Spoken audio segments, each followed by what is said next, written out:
Good afternoon and welcome to today's session of Imagine America Radio, our continuing Career College Exposition webinar series. My name is Bob Martin. I'm the president of the Imagine America Foundation, and we're located in Northern Virginia. Joining me today on today's session of Imagine America Radio is my foundation colleague, Lee Doubleday. Lee and I are excited about today's career topic, automotive technology, sponsored by Universal Technical Institutes, or UTI.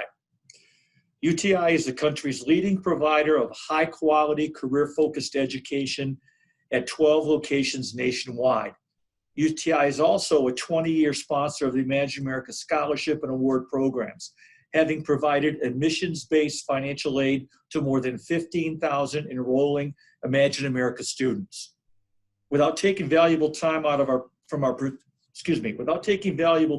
presenter, let me refer any and all inquiries about the Imagine America Foundation to our website, www.imagine-america.org, or you can call either Lee and I directly from the information on the website.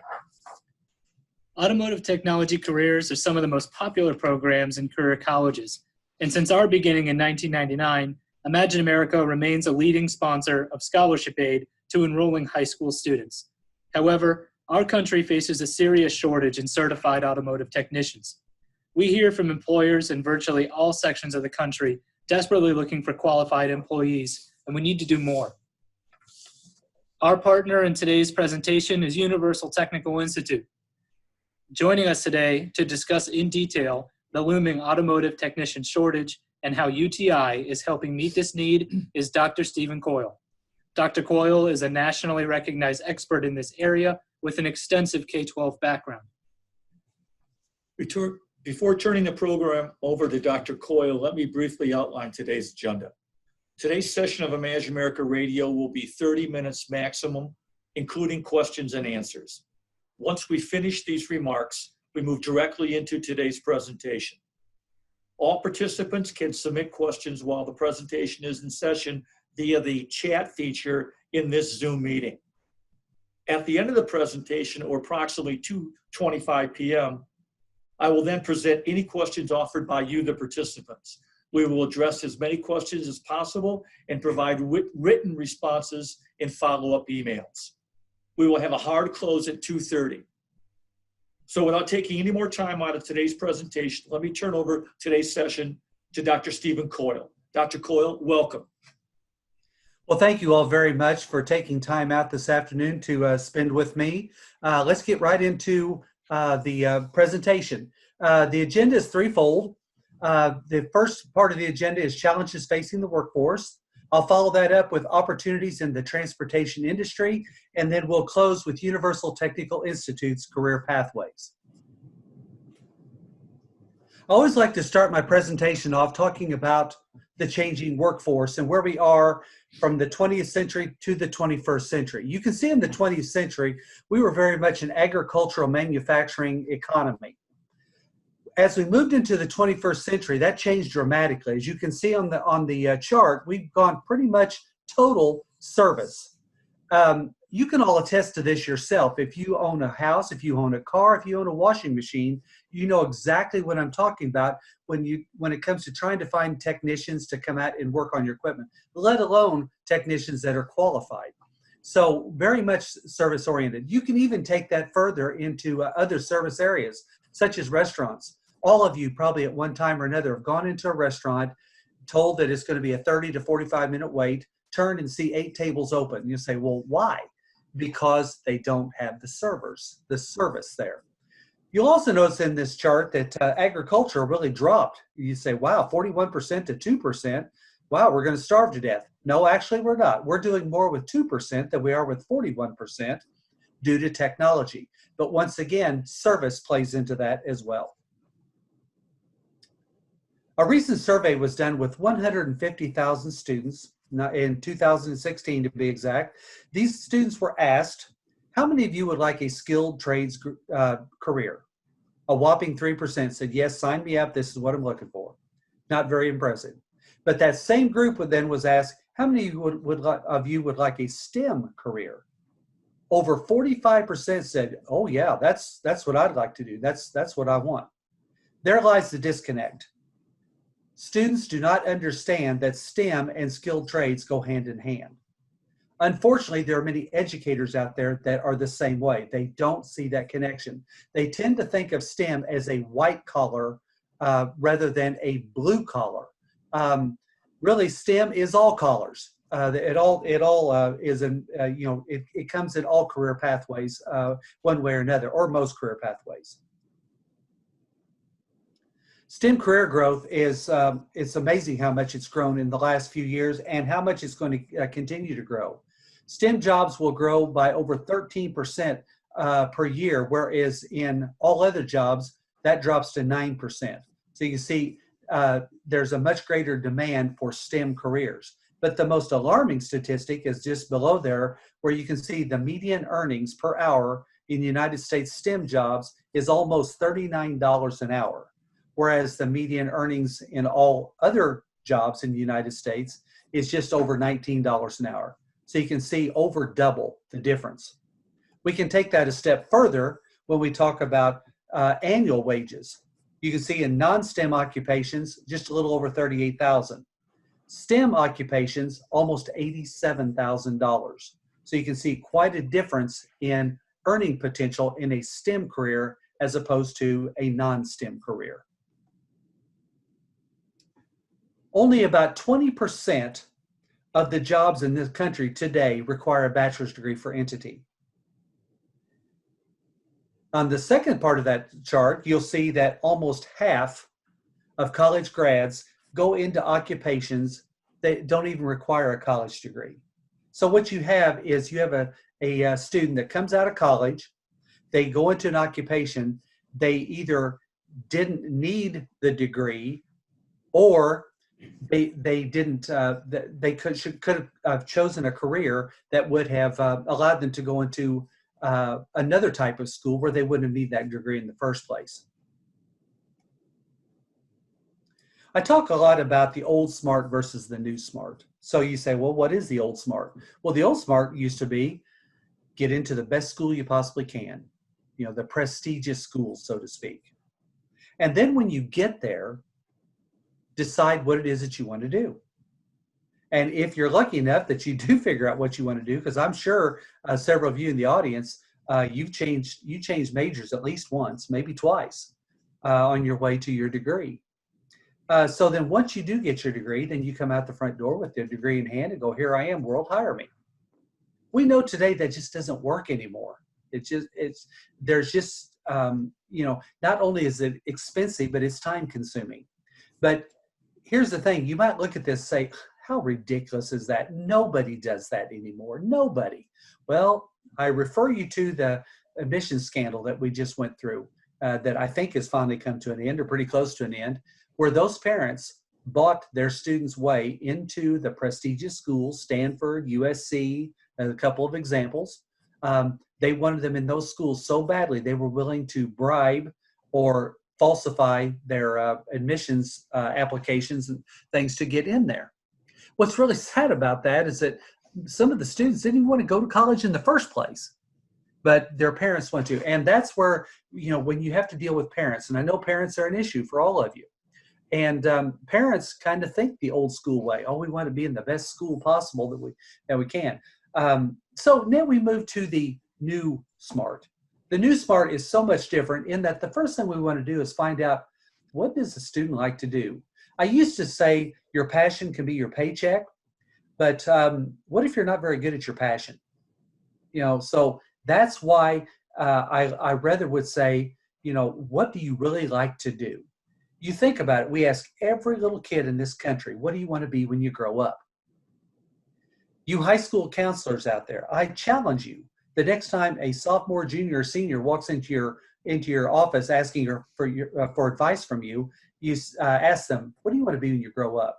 Of course, they'll look at you kind of shocked, but that's the question we need to ask. What are you good at? And then when you figure that out, then figure out what type of program do I need that I can accentuate this skill that I have or whatever it is that I want to do. Do I need a bachelor's degree? Do I need a master's degree to get to where I want to be? You might. But do I only need maybe an associate's degree? Or maybe I only need a certificate or a diploma to get to where I want to be. Competency-based credentials. And we'll talk about that more in just a minute. And so then once we figure out what program we need, then we decide what school. Why go to University of Texas if you want to be a cosmetologist? You probably could, but you could do it a lot faster and a lot cheaper if you just went to a cosmetology school somewhere. And that way you could get out and start working. So, you know, the new SMART is definitely what we want to strive for as educators with our students. The rule of 127. You may not be familiar with this. In fact, many educators that I talk to across the country are not. The rule of 127 is pretty simple. If you add 1, 2, and 7 together, obviously you get 10.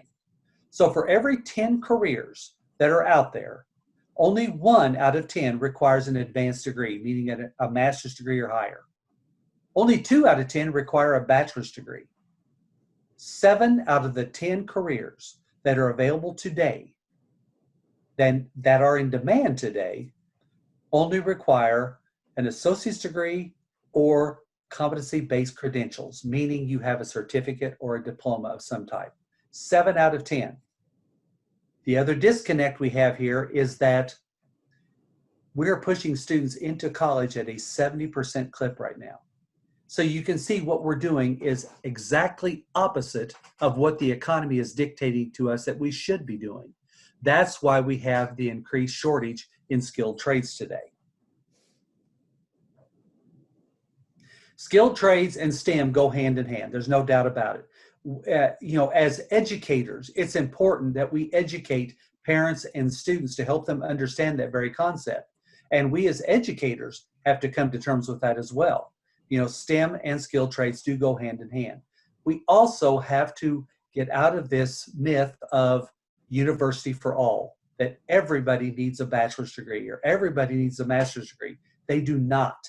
You know, and we have to get away from that. One of the challenges I always give to counselors and other educators that I speak to is drop the word college out of your vocabulary. I didn't say drop college.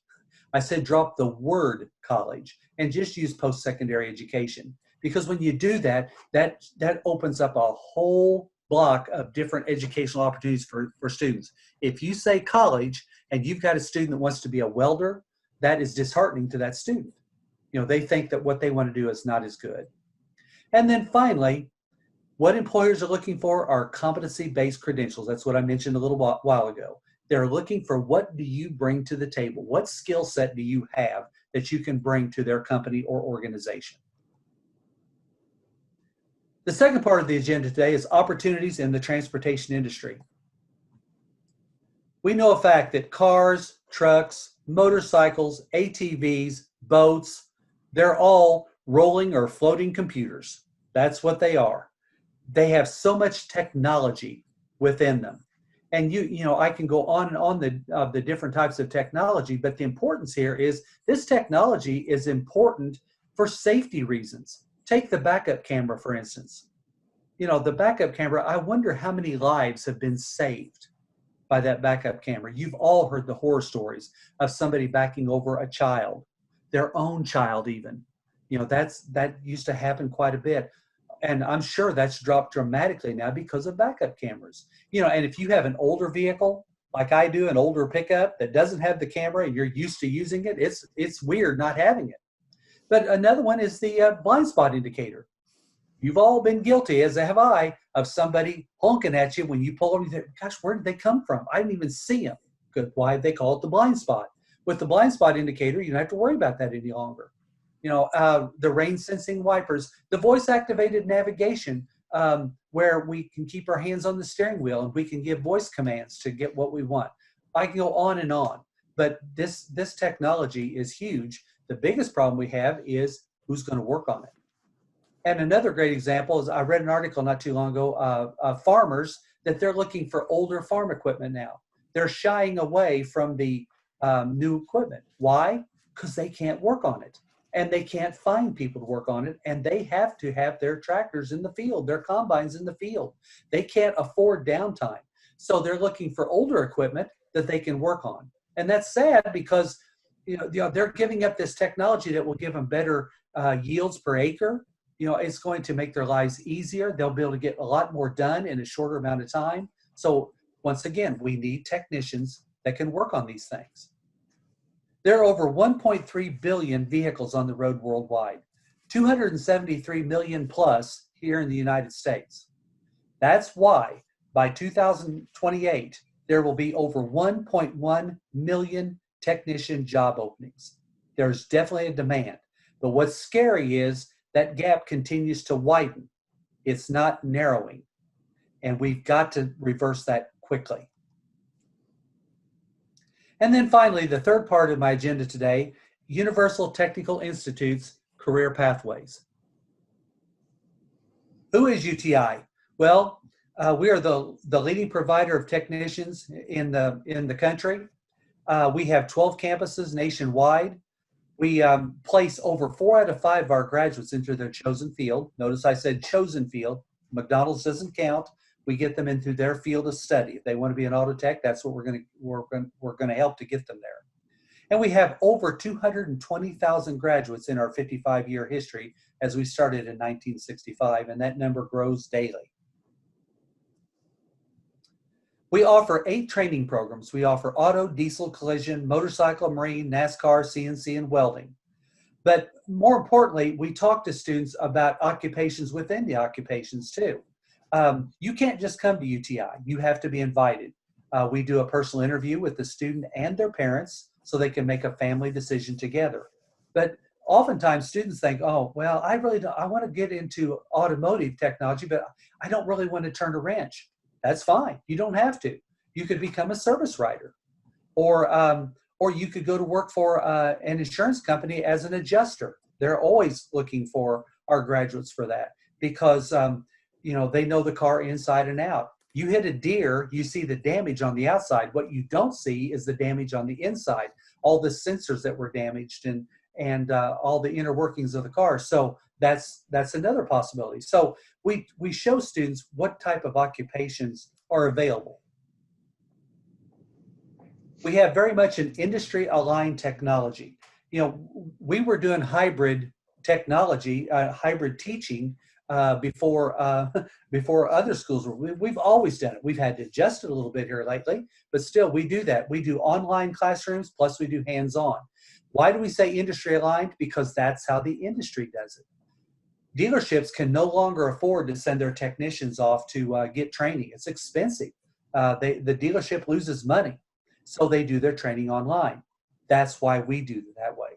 We have online training, and then they come to our labs and they do the hands-on training as well. So they get prepared for the dealership completely. So when they go to work for that dealership, they are ready to meet those demands. We teach differently in the fact that we offer, you take one course at a time for 3 weeks, and then you move on to the next course.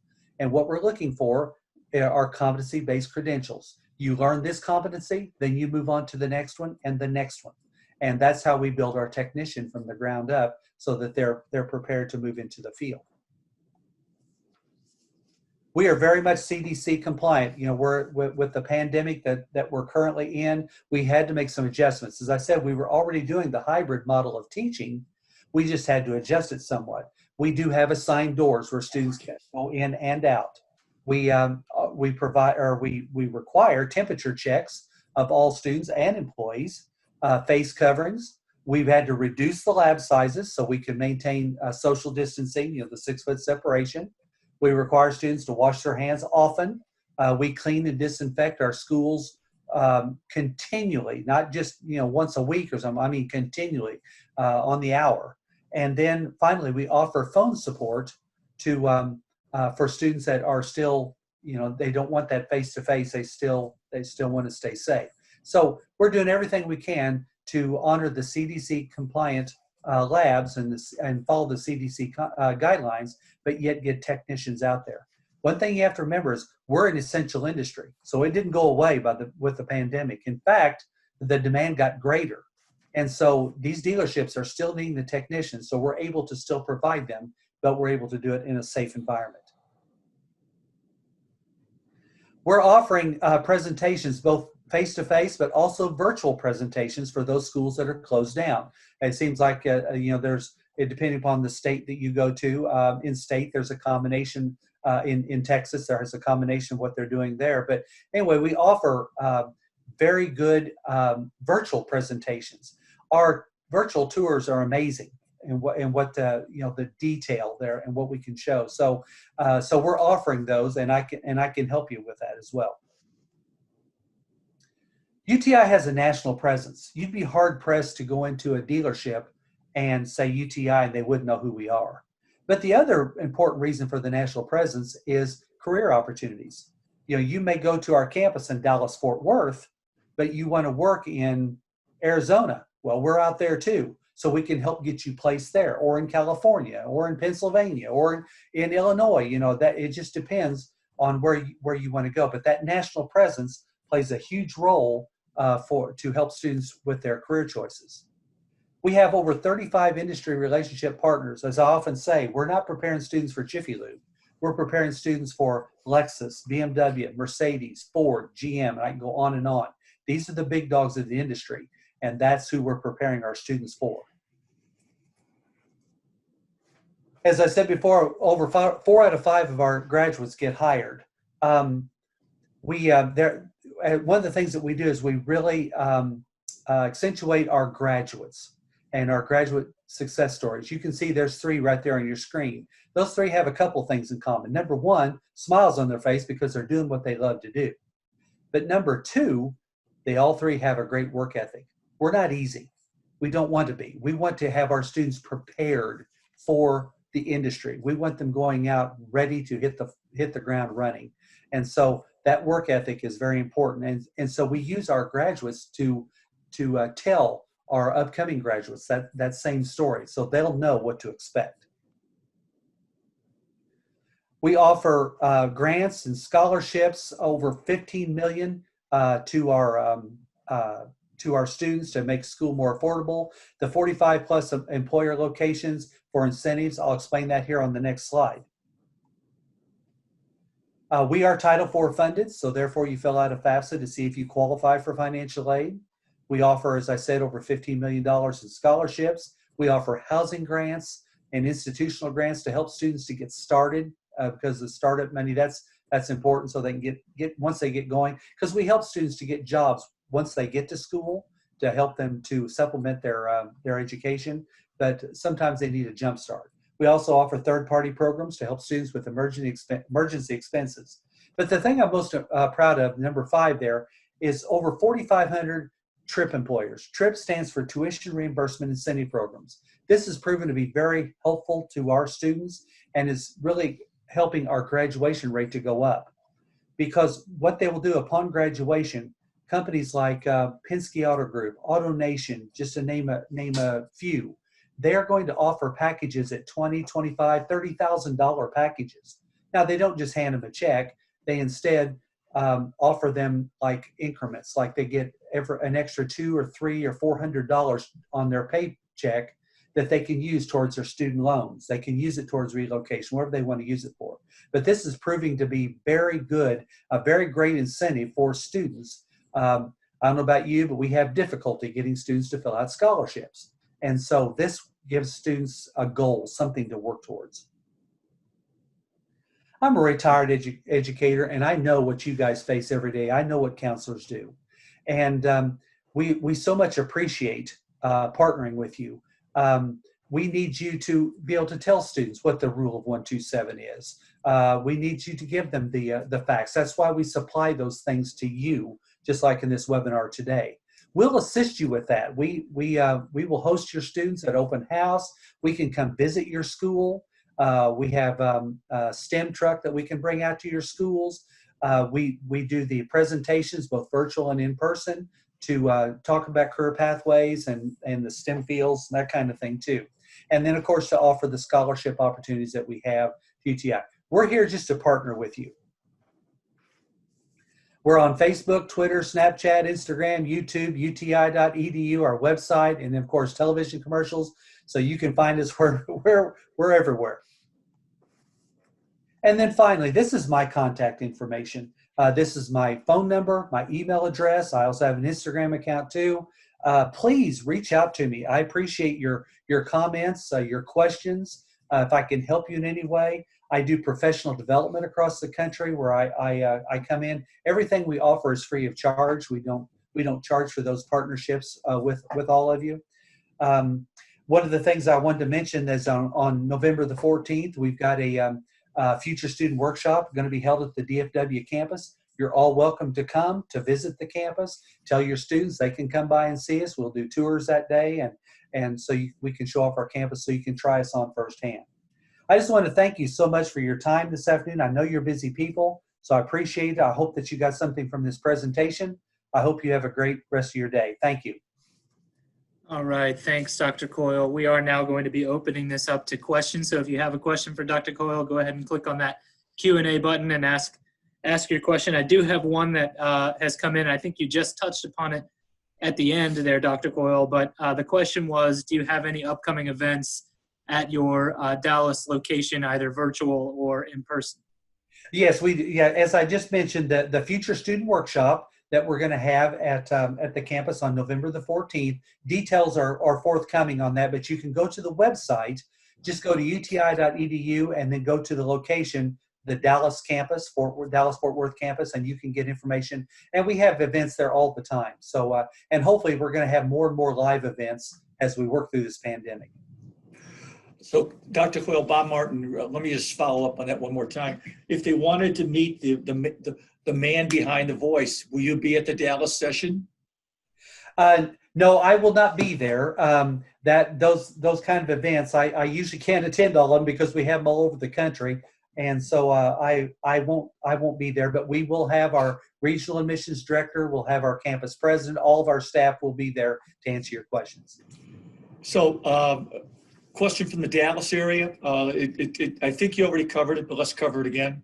If you want to talk to a UTI rep, is it best for them to go to the website or go to you directly? Either way is great. You can go to the website, just make an inquiry and tell them exactly what you're looking for. Hello, I'm Mrs. So-and-so or Mr. So-and-so, counselor at so-and-so high school. I would like to request a workshop or something on those lines. However, you can reach out to me and I can make that connection for you. Next question is from Richardson area. What about cost comparison with community college or junior college program? The caller asked specifically about the difference in program links offered by both institutions and pricing. Okay, well, great question. I get that question all the time. And if you just look on the surface, you say, wow, UTI is going to be higher than community college, and you would be right. But I love the three letters, ROI, return on investment. And that's one of the things you have to look at the total picture. So first of all, you're going to go to a community college, you're going to be there 2 to 3 years. And UTI, you're going to be there anywhere from 6 to 17 months, depending upon the program, how much education you want. Average time is a year. So most of our graduates are 19 years old and they're out in the field working, while community college students are still going to school. So that's one factor. But the other factor is that I feel is that levels the playing field is our tuition reimbursement package that we offer. Students can actually go to UTI free, provided that they're willing to work hard, have good attendance, good professionalism, good grades. If they're willing to do those things, these companies want them, and they'll offer them these tuition reimbursement packages so they can pay off any debt that they built up, so they can enter the workforce virtually debt free. Well, thank you, Dr. Coyle. Really appreciate you recapping that for us. Before we close, let me just recap a few points with regard to this particular webinar. First, the Imagine America Foundation will compile and forward a set of follow-up questions related to admissions to UTI and other related questions, and make those available to all the registrants.